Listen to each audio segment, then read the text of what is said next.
Hello and welcome to another Let's Play.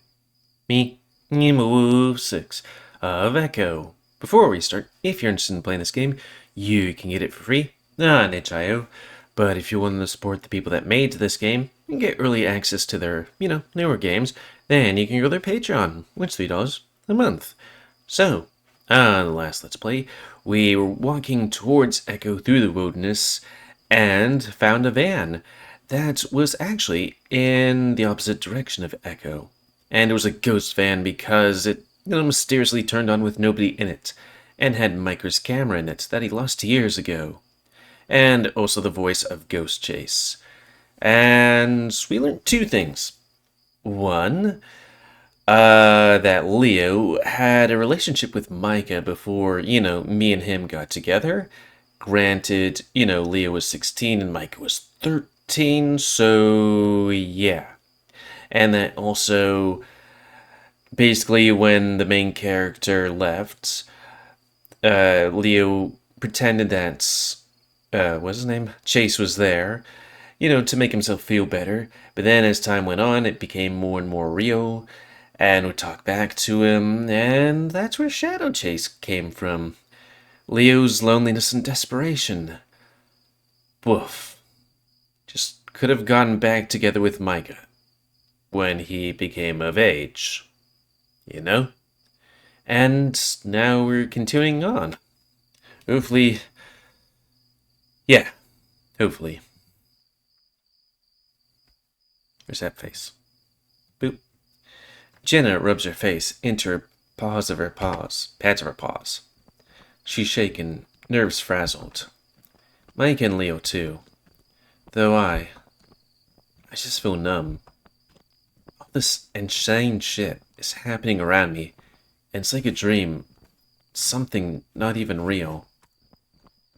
There's a layer of separation between what I perceive and what really is occurring in front of me. Watching a playback of memories projected right into my own eyes. It's not the first time I felt like this, even outside of this supposed hysteria. It's never been so strong. But as I glance behind me, the van is still there. Real as ever. Micah and the newly sobered Leo walk ahead. Maybe it's like a minefield, Projecting thoughts and shit for everyone else to see. Yeah. I just think real hard about Carl. Oh yeah, forgot about Carl again. Whoops. We can take his spooky fucking doppel home with us instead. Save us some trouble. He doesn't have a doppel, I don't think. After a while, I can't make out what they're saying. They're talking with more serious tone, with their voices lowered. I'm not sure if I even want to know what they're discussing now. As we approach the edge of the old highway, my eyes settle upon a small mound of dirt, with a carefully placed stone in the center. Where the albino cat was. I walked down this stretch of Route 65 about a dozen times growing up, and I've never seen this before, but was never curious enough to investigate. There's something about it that's drawing my attention. And then I realized why. The dream from last night. The grave. That's the spot. I stop. The others still walking ahead. They're following the road now back to town. Or at least, until we get to the railroad crossing. And then we can follow that. I look back to the mound of dirt, and am compelled to approach it.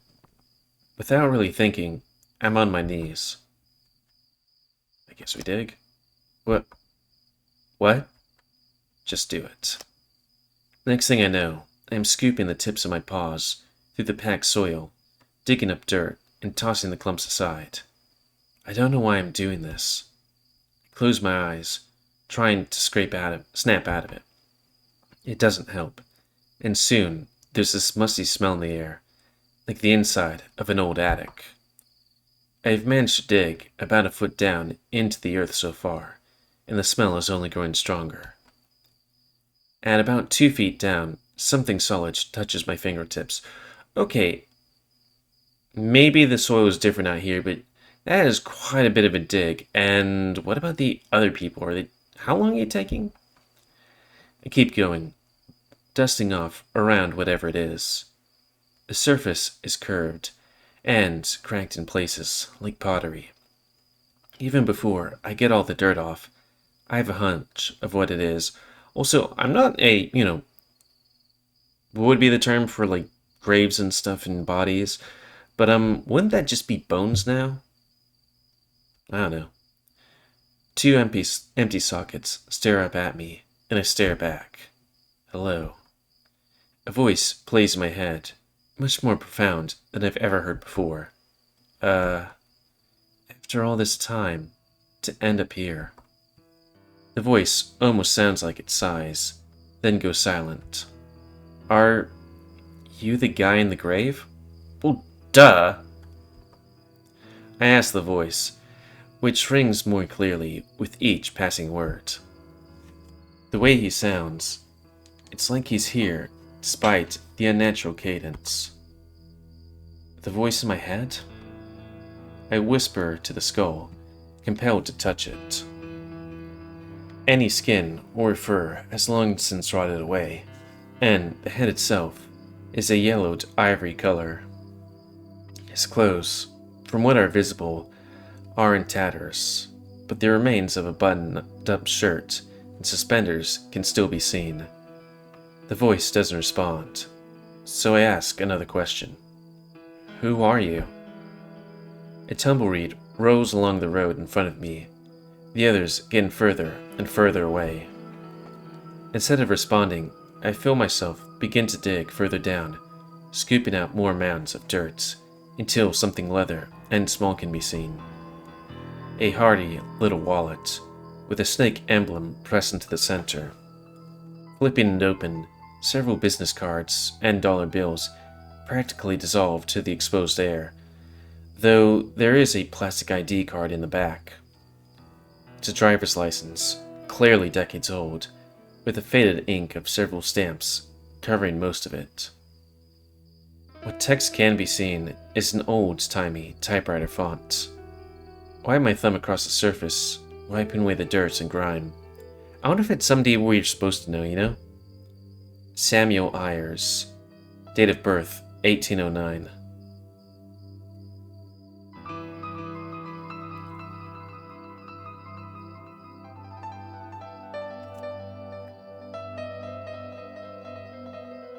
One second.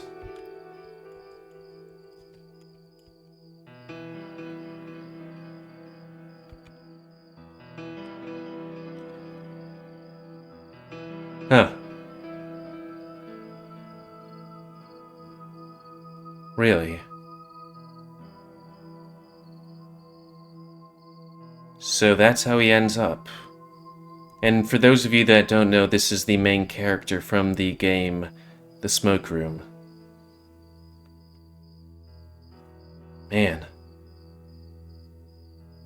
I'm gonna be reading that after this. Fuck, man. What a way to go. I mean, I guess he survived the previous game, canonically. There's a little picture of an elderly, pale feline with stark, reddish-looking eyes that remind me slightly of Leo's. He looks haggard and sad. Ancient, really. A relic of another time. The man from my dreams. I should be terrified, but again, I still feel disconnected. I wonder if they put this in before they started the smoke room or not. But man, I just got a chill, you know? A passive viewer can only sometimes speak without any control. Now you know how I feel. I managed to swallow, peering into the sockets, like they were looking back at me. I've never met a ghost before. I remark quietly, not a ghost. Then what are you? Another drawn-out silence, though this time I waited out. Maybe Maybe something like that thing on the radio in the van. Just older and changed now. It's gone, but I'm still here, clinging to you like a lifeboat in open water. We've been together for some time. Didn't see one another for a while, but you came back. They always come back. Together? I don't... I trail off, trying to wrap my head around what he means and what's really happening. I lean back some, feeling less resistance on my movements. I feel weird, like I'm not really here. You felt this way for a while now. It always happens like this, over time. Here, it's just a little stronger. With me. My gaze is pulled down to the license in my grip. Again I read the name, Samuel Ayers. He goes quiet for a moment, then speaks up again. With him. His voice falters, a strange conveyance of emotion in his otherwise stilted monotone presentation. I speak up again. There's something wrong with me. It's like I'm not doing things on my own anymore. You're not. I'm with you. You're indecisive by nature. What? How? I choose. That doesn't make any sense. Why are we connected?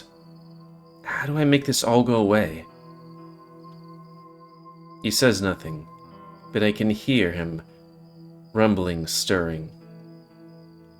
At least 15 seconds pass before his said stirring turns to words. You came back to find the truth. Or that's what you told yourself. Yet, you've known it all along. You just bury it over and over again. Each failing, uncomfortable moment or horror. You can't face anything. You're just like him. The man with the hat that's always too tight.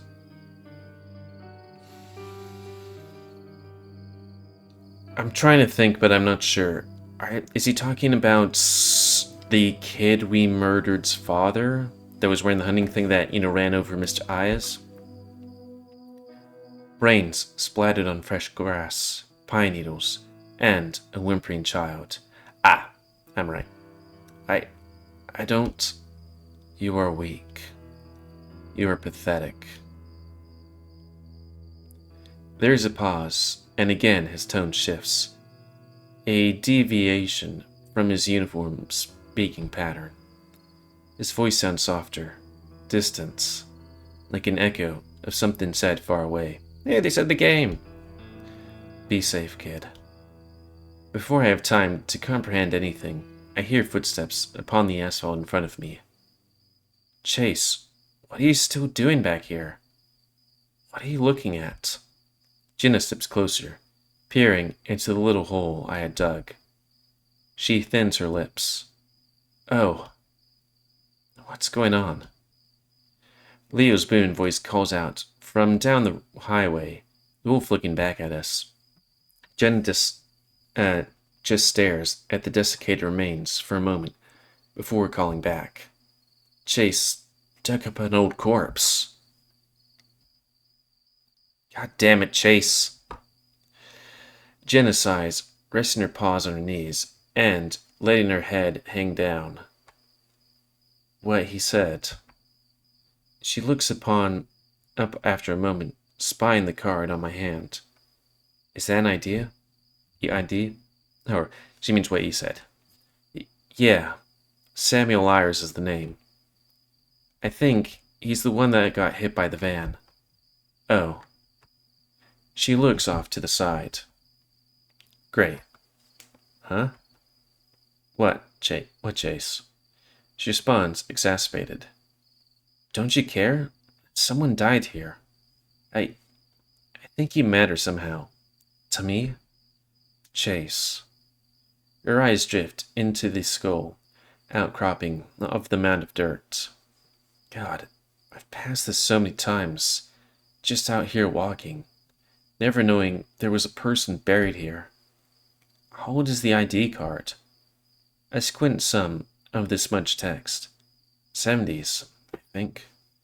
At least, that's what it was when it was last renewed. Jenna frowns. Poor guy. She crouches down beside me, taking the license for a moment. You should hold on to this, so that we can give it to the proper authorities for them to handle. I wonder if anyone out here is still looking for him, or even remembers who he is. Though granted, that was like, what, in this game, maybe 50 years ago, give or take? Her eyes flick over the little card, setting on the picture. He looks kind of familiar, too. Like he's from a, prequel, if you mean. She hands me back the ID, then extends out her arm to help me up. With a knot on my stomach, I take her hand, and use her weight to rise up without putting too much strain on my leg. I think he might be in my head. The words leave my mouth more casually than I meant, and Jenna does a little double take toward me before letting go. Well, tell him I said hi. We'll deal with him in a bit. She's just like Cynthia sometimes. I mean, they are related, supposedly. He says, you're just like Cynthia sometimes.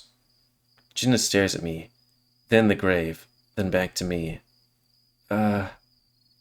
She brings two of her fingers to her temple, massaging it. I mean, I guess Cynthia could be her grandmother, you know? Because, like, if Ayers was alive, then yeah, that could be her mom. Chase, please don't listen to the voices in your head right now. She responds curtly, as Micah arrives behind her, Leo hobbling to the side. Okay, I'm just gonna look it up. Because I'm pretty sure that... Fuck, what is her name? Echo Jenna.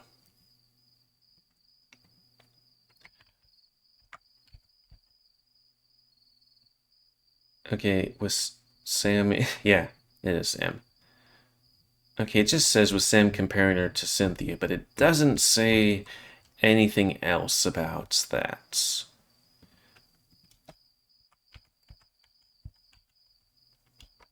Hopefully my new keyboard isn't, making too much noise. But anyways, back to Echo. I'll look at it later. She responds curtly as Micah arrives behind her, Leo hobbling at his side. You okay, Otter? I look at him for a long moment and answer honestly. I don't know. Same. Let's just get going, okay? Chase, you can keep lean on me if it hurts to walk. I gave her a grateful nod as I rest my arm on her shoulder. Thanks.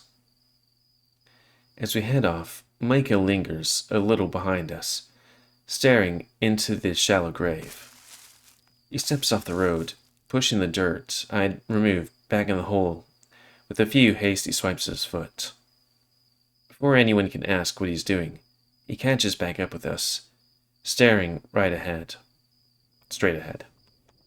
We've been walking what feels like ages, the moon still high in the sky, and the taste of water in the air. Maybe it will rain. After we got switched around and ended up on the wrong side of the highway, we realized we were much closer to Heather's than the motel. So, to Detness Valley, alley we go. I keep playing it back, that conversation earlier in my head, the voice that seemingly activated when I found the skeleton. I've heard it 1,000 times before, but I always had just assumed it was me, my subconscious. I thought it was Shadow Chase or something. Because, who was the main character in the smoke room? Who's in his head? I thought it was the darkness thing. I mean, the main character never met Samuel. And I was kind of thinking if the main character in the smoke room's shadow person is the person he kills at the beginning of the game, or I don't know. a particularly bitter side of myself that would chime in every now and then to add insult to injury. Really. Lives out in the boonies, doesn't she? Leo winces some as he walks, no longer using Micah as a walking crutch. Yeah, I don't get out here often. Be wary though. Apparently, she's got a gun, so no threatening movements or nothing if we see her. Clint's got one too. Should have swung back around to my place so I could grab my piece. Seriously, you didn't go to that fight in the first place without a gun? Oh no. They were drug dealers. Leo, for God's sakes, we're not getting in a firefight tonight. Again. Bet my aim's better than those two junkies with pop guns. Oh yes, the heavily constituted, hobbled wolf definitely has the advantage over Clint and Heather, both of which spend a considerable portion of their free time shooting random objects in a trailer park. I know, because I grew up listening to it. She ain't lying, at least for Clint. He ain't no fan of you. Should probably let me do the talking. Didn't you betray them? I think I might be the better person for this. The neutral party, so to speak. Yeah, but I know him. I can sort this out quick like.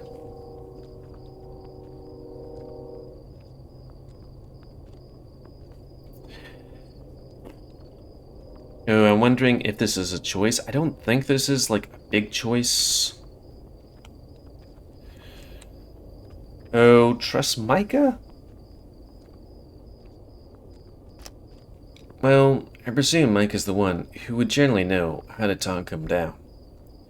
I don't think they're really like taking orders from Brian, and now that he's dead, presumably, hopefully dead, it should be easy to get them to stop all this shit. Micah offers me a tired smile. Chase, I'm gonna steal you something nice when this is over. You need a new MP3 player? I chuckle a bit, shaking my head, which was a bad idea, because it still smarts something fierce. I just use my phone for music. Thanks though. Janet, who's still supporting me as I walk, huffs. I'm just worried about Carl. It's hard to put my trust in someone else when his life's on the line. Yeah, but like I said, I know them. Jeremy ain't the same kid you ditched back in high school. Oh, so we're talking about Jeremy? Anyway, Jenny hums. Yes, I noticed that when he left us in a torture trailer to die. I doubt he knew how far Brian would take it, but yeah, cunt level has gone way up. Still pretty dangerous, no matter what. Jenna looks sidelong towards the wolf, narrowing her gaze some. She still seems pretty disgusted with the wolf for the van's revelations. And the further we get away from it, I am starting to feel myself getting more and more ill at the thought. The camera. Jesus. Leo had asked if we ever went to film anything before, when we were together, but I always said no. So wait, was Leo recording that? I shut my eyes, trying not to think about it. Focus. Just gotta find Carl. A long, curvy gravel road leads halfway up the quarter-mile loop of Jasmine Street. At this section, several mobile homes are dotted along its length, though most are empty and dilapidated. They generally serve as squatting grounds for seasonal transients. The little pink house stands among the rest, with the big utility vehicle parked out front. Never actually been inside before. We should be careful. The front door is open. What? Jenna points, and sure enough, the double doors leading to the house are cracked open. The doors themselves are strangely ornate, painted like a drawbridge, with big knockers ooh-woo on both sides. A creeping sense of dread begins to draw upon me. hunker down. Let's get ready. We need to initiate Overwatch. And so we do. Well, as much as I'm willing to do, with my legs still feeling like it's on fire. I can even see Leo wincing as he crouches down in front of some shrubbery. You guys all good for this? Yeah. It's just like I got bit by 20 fire ants. There's probably something we can wrap your legs up with inside. And the tips of your fingers, Batty. And the tips of your fingers? Batty? The bat gives Leo an incredulous look before letting out a harumph and facing forward again. I squint past the two of them through the brush, and I make out the text and logo of the utility vehicle. It says Reclamation Bureau, with a little river insignia surrounded by the national flag. Jenna squats down beside me, her ear twitching. She quickly peers over her shoulder, staring hard at something behind us. I follow her gaze, though all I see is a vast stretch of desert between us and Lake Emma. Micah looks too, letting out a low gasp. Who the fuck? What? I don't see anything. Shh.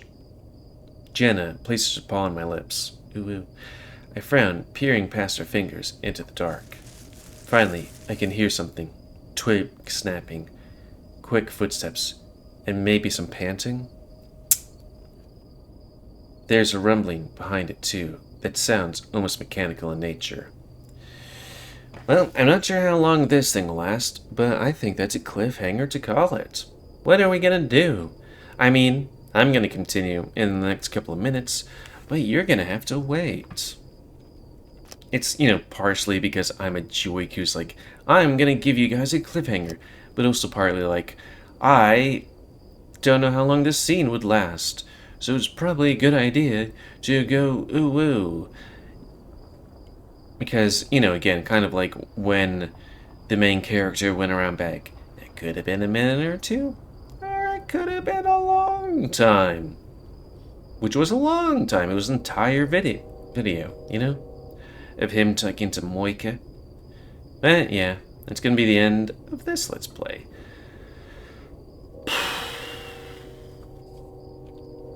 Kind of tempted to be like, hey friend, you know how you played, fucking... What? How you played the smoke room? The main character is in Echo too. And be like, really? And I'm like, yeah, sure. And then you'll find out. Anyways, until next time. Oh yeah, if you want to play, let me go through my whole spiel. Comment, cause I like comments, tips you like, dislike, tips, otherwise, if you like my YouTube and would like to see it grow, then please like, subscribe, and check out the videos to help it grow. And please remember to spay your animals to help control the pet population. And if you want to play this game, it's available for free on itch.io. But if you want to support the people that made this game, and or, making other games, then you can go to their Patreon, where it's $3 a month. Anyways, until next time, another Let's Play by me, GamerWolfSix of Echo. So thanks and see ya.